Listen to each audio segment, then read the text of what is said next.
अभिनेता सुशांत सिंह राजपूत की मौत के बाद अभिनेत्री रिया चक्रवर्ती की जिंदगी पूरी तरह बदल गई।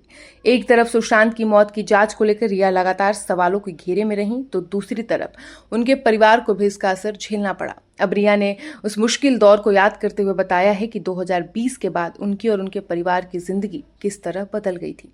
उन्होंने कहा कि उस समय उनके पिता की नौकरी चली गई, जबकि उनके भाई शोविक के लिए भी पढ़ाई और करियर का रास्ता अचानक बदल गया। रिया ने बताया कि सुशांत सिंह राजपूत की मौत के बाद उन्हें काम मिलना लगभग बंद हो गया था। उनके भाई शोविक भी उस समय अपने करियर को लेकर आगे बढ़ रहे थे, लेकिन हालात ऐसे बदले कि उन्हें अपने भविष्य की योजनाएं बदलनी पड़ी। दोनों भाई बहन ने हाल ही में अपने संघर्ष के बारे में खुलकर बात की। सुशांत सिंह राजपूत का जून 2020 में निधन हुआ था। उनकी मौत के बाद रिया का नाम लगातार मामले से जुड़ता रहा। जांच, मीडिया की लगातार चर्चा और सोशल मीडिया पर होने वाली आलोचना ने रिया और उनके परिवार की जिंदगी को पूरी तरह प्रभावित किया।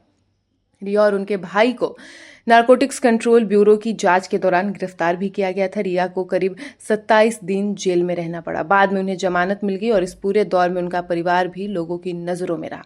रिया का कहना है कि 2020 के बाद उनकी जिंदगी में काम के मामले में बड़ा बदलाव आया। उन्होंने बताया कि पहले उन्हें फिल्मों में काम मिल रहा था, लेकिन इसके बाद हालात बिल्कुल अलग हो गए।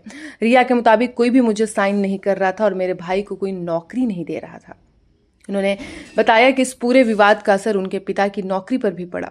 उनके पिता सेना से जुड़े रहे हैं और रिया के मुताबिक विवाद के दौरान उनके पिता की पहचान को लेकर भी लोगों का रवैया बदल गया। उन्होंने बताया कि उनके पिता की नौकरी चली गई। रिया के मुताबिक परिवार के लिए ये सिर्फ एक व्यक्ति की परेशानी नहीं थी, घर के लगभग हर सदस्य को इसका असर झेलना पड़ा। एक तरफ वो खुद काम से दूर हो गई और दूसरी तरफ उनके भाई के करियर पर भी असर पड़ा और पिता की नौकरी भी चली गई। रिया के भाई शोविक उस समय अपने करियर को लेकर गंभीर थे। वो MBA की पढ़ाई और आगे IIM या कोई बड़े संस्थानों में जाने की तैयारी कर रहे थे, लेकिन 2020 के बाद उनकी जिंदगी भी अचानक बदल गई। आपको बता दें कि काम की कमी के बीच रिया और शोविक ने अपना खुद का बिजनेस शुरू करने का फैसला किया। दोनों ने मिलकर कपड़ों का ब्रांड चैप्टर 2 ड्रिप शुरू किया। रिया ने अपने नए सफर को चैप्टर 2 का नाम दिया, क्योंकि वो अपने पुराने दौर के बाद जिंदगी को नए तरीके से शुरू करना चाहती थी। उन्होंने बताया कि इस ब्रांड के नाम को लेकर भी कई तरह के विचार आए थे। उन्होंने मजाक में कहा कि शुरुआत वो इस नाम चुड़ैल का बदला रखना चाहती थी। बाद में उन्हें लगा कि ये नाम बहुत नकारात्मक लगेगा। इसके बाद ब्लैक शिप और आखिर में चैप्टर 2 का नाम तय हुआ। इस ब्रांड के पीछे रिया की अपनी जिंदगी का अनुभव भी जुड़ा है। उन्होंने बताया कि मुश्किल दौर में उनके कपड़ों पर लिखे शब्द कई बार उनकी भावनाओं को व्यक्त करते थे। इसी विचार से उन्होंने ऐसे कपड़े बनाने की सोची जिनके जरिए लोग अपनी बात आसानी से कह सके।